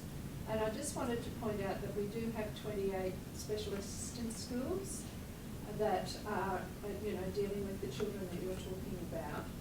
And I guess a bit of a take on the slide that was previously up there about work with us, come to us and work with us, because we'd be really keen to work with you. On Tuesday of this week, we had a meeting with a lot of those teachers around essential English and essential maths. And I guess my question is, if we've already got in place the student wellbeing, we've got in place lots of things around supporting the children, what I want to take the conversation to is how to then help those students work through the new system to get the results that they need for a QCE. So we had really dedicated teachers coming together to share their work around the essentials with just the children you're describing. And I'd really like to take that conversation broader than just our sector.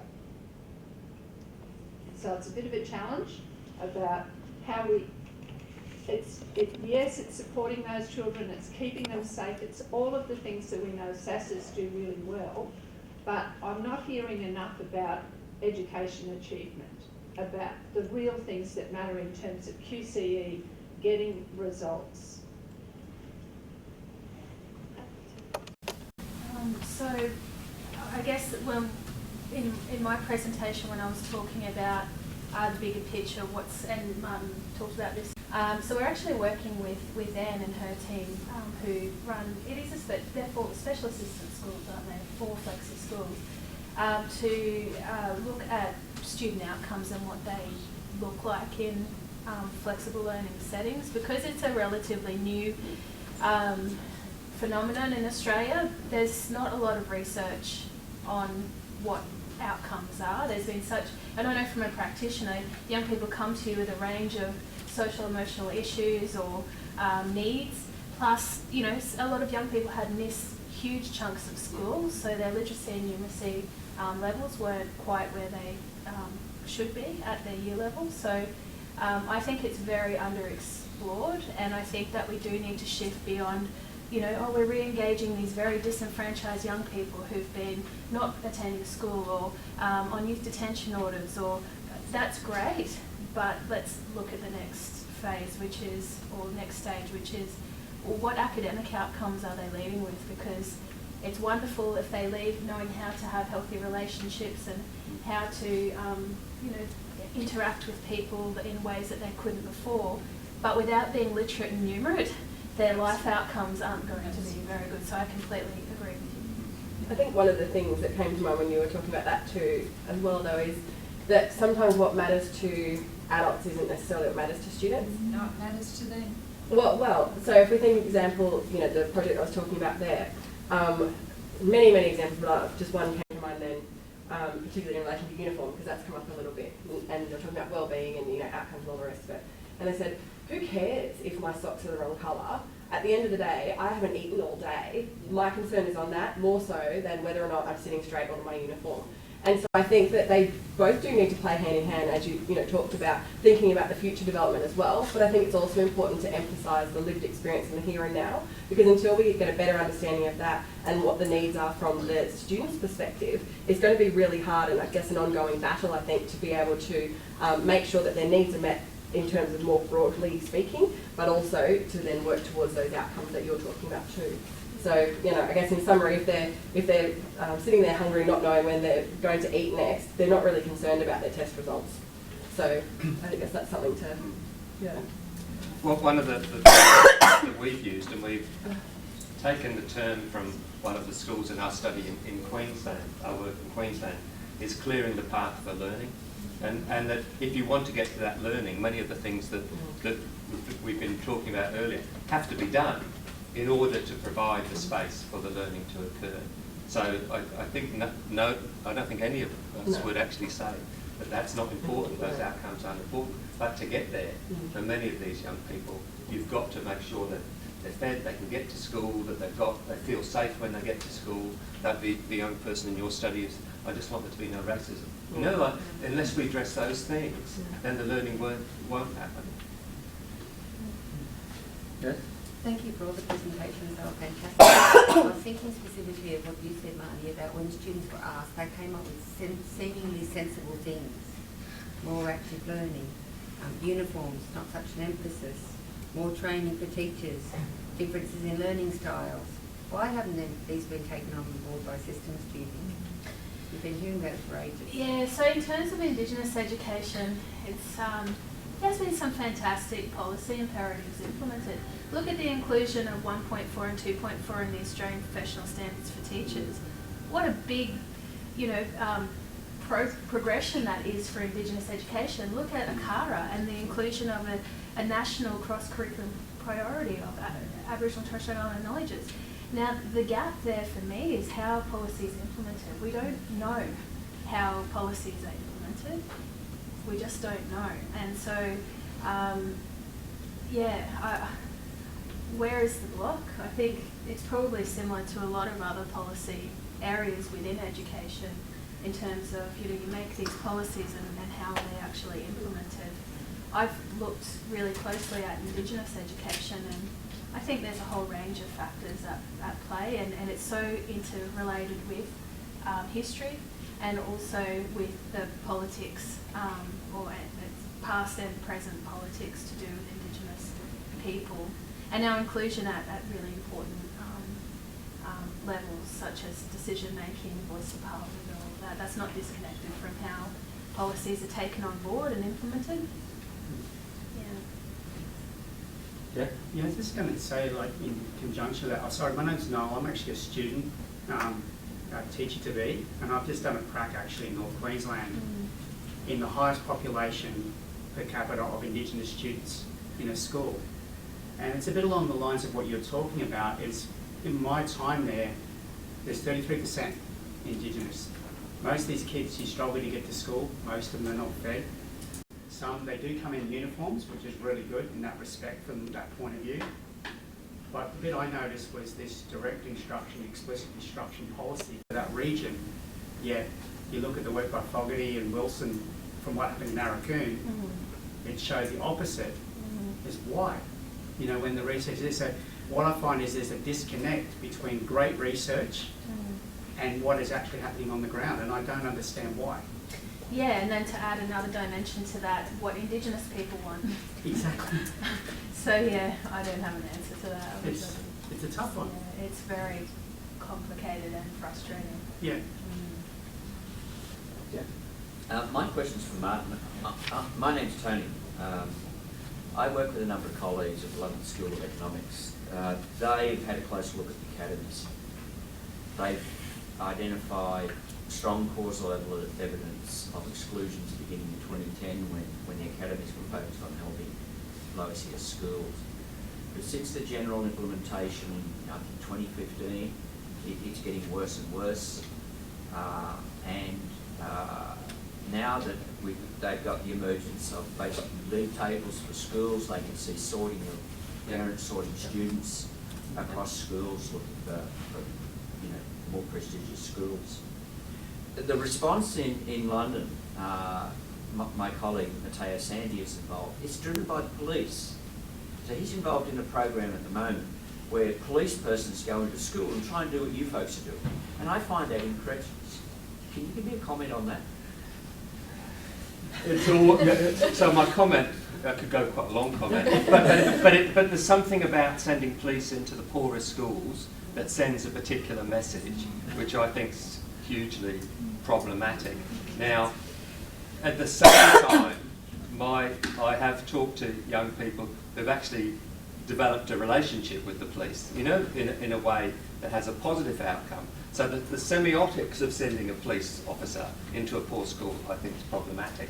Sometimes it pays off, sometimes it doesn't, because the police officer, I've interviewed police officers actually here in a school where they've said that their expectations from the police force is they're often marginalised within the police force, and then they're expected to fulfil particular functions which they no longer want to fulfil. It's problematic, would be my What's the opinion of the Ministry of Education? What's They've been silent. Yeah, I haven't actually heard what the Ministry of the Department says about police officers. No, my comment not on the police officers. Yeah. On the exclusions. Look, they're really concerned about it. They're very concerned. So Damien Hines, the former Secretary of Education, who's now gone somewhere else, you know, they're constantly reshuffling in England, as you would be aware. His first thing he did is he got in and said, we have to address this exclusion issue. They commissioned the Timpson Review of School Exclusions, and it's incredible. So somewhere, and it's very spatially, you know, determined. So somewhere like Blackpool, what's often referred to as the left behind community, has 7 times the national average of school exclusions, right? Other parts of London have, you know, like really low exclusions. So it's a massive issue, and the government was aware of it. You know, at the moment, all they're aware of, as you know, is Brexit. But that clearly is an issue that the department knows has to be addressed, and I think the Secretaries of Education will needs to be addressed. And the newspaper headline I put up was not that long ago. Relates to the GCSEs. So, you know, we get rid of those kids who will damage our results, because then we don't look in, you know, positively in league tables. So we just have one last question. I was just wondering, it sounds like what you've said is that the flexi schools are engaging students in a better way and achieving better outcomes for the students that don't fit in a mainstream school. But why was some of the comments from the students, I think it was in Professor Renshaw's presentation, saying that they felt like they were getting a worse education and that they'd rather be in the mainstream schools? Look, I think it's a dilemma, and it's again part of the English context, because they feel they've been excluded from the mainstream, so they don't want it there. Now, I've done work, and so they feel like the mainstream is where they get a proper education, right? Now, I've interviewed students in flexi schools here who actually say we're getting a better education in the flexi school, you know. So, but I think it's when you've been excluded, purposely excluded from school. Yeah. Is that true though, that they are getting worse, or like getting worse outcomes? No, because often they weren't going to school at all. You know, but the fact that so maybe if they went into a mainstream, they might get a better education. But my experience of flexi schools here is different from alternative provision in England. Now, there's a variety of kinds of alternative provision in England. Just on that quickly, so does that have to do more with the social acceptance of what school should be or what school you should go to, that perspective from the student? No. So it is. So some of the flexi schools I've been to here, sometimes the kids actually want to be seen as a mainstream. You know, like so I've been in flexi schools saying, "Oh, couldn't we have a uniform? What about a formal? Could we have a formal?" You know, so there are some things about where they don't want to feel excluded from kind of rites of passage issues with schooling. And it goes back to the notion of choice. So when I was practicing in flexi schools, and practicing in flexi schools as a teacher is quite different to a mainstream setting, I kept being told that when I'm working with young people, remember that it's their choice to be here. No one's being forced to be here. And at first I didn't think too much about that, but as time went on, and in a very short amount of time, I started questioning the notion of choice. Especially when I had young people sitting in front of me that wanted to be dentists and doctors, but they couldn't go to the school down the road because it was too racist for them. It was too exclusionary. They were pushed out for a variety of reasons. So I'll probably just leave that there. But yeah. Thank you to our they've raised so many ideas and challenges and things for us to ponder in terms of moving forward. We've heard that well-being and learning, they're both important.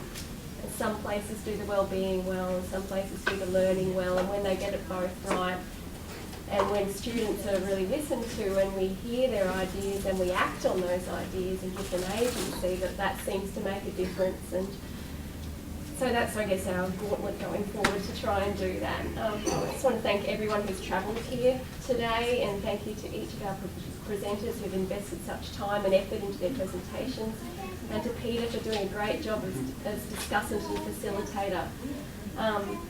Thank you to my colleagues in research services who have been diligently pulling together the event today. Thank you so much.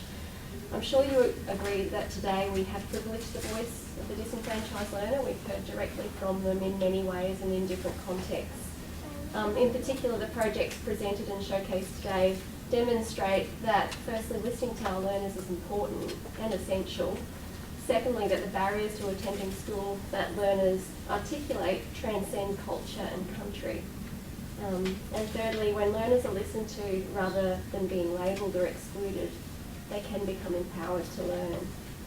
I hope you've enjoyed the opportunity to engage in discussion with presenters today through the panel session, and we'd like to invite you to stay longer and join the networking lunch. So please do, and you can have an opportunity then to talk to the presenters further. So thank you again, and please join me in